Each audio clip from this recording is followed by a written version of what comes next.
Hi! ముందుగా వినాయక చవితి శుభాకాంక్షలండి.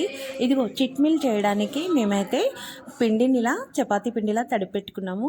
ఇక చిట్మిల్ ready చేయడానికి కుండను బోర్లించుకొని, ఆ కుండ పైన మనకు కావాల్సినంత సన్నగా ఇలా పిండిని కొంచెం కొంచెంగా తీసుకుంటూ వేళ్ళతో ఇలా చిట్మిల్ రెడీ చేసుకోవాలి.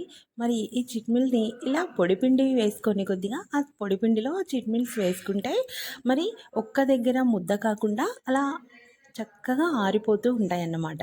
చూడండి చిట్మిల్ ఎలా రెడీ చేస్తున్నామో. ఇక మా చిట్మిల్ అయితే రెడీ అయిపోయినాయి. ఇలా ఎంత సన్నగా అంటే అంత సన్నగా వచ్చేస్తాయండి మనకి. స్పీడ్‌గా అయిపోతుంది కుండ మీద అయితే. త్వరగా చేసేసుకోవచ్చు. ఇదిగో చూడండి సేమియా రాలిపోయినట్టుగా రాలిపోతున్నాయి. చాలా మంచిగా డ్రై అయిపోయినాయండి. ఇక వీటిని మనము మా చిట్మిల్ అయితే రెడీ. వినాయకుడికి వినాయక చవితి రోజు ఇక ఉండ్రాళ్ళ పాయసం కోసం చిట్మిల్ పాయసం చేసేద్దాము. మరి మా చిట్మిల్స్ అయితే అన్నీ రెడీ అయిపోయినాయి. మీ ఇంట్లో చిట్మిల్స్ రెడీ అయినాయో లేదో నాకు కామెంట్లో తెలియచేయండి. ఇక పాయసం చేసేసాము. పాయసం కూడా రెడీగా ఉంది. బాయ్.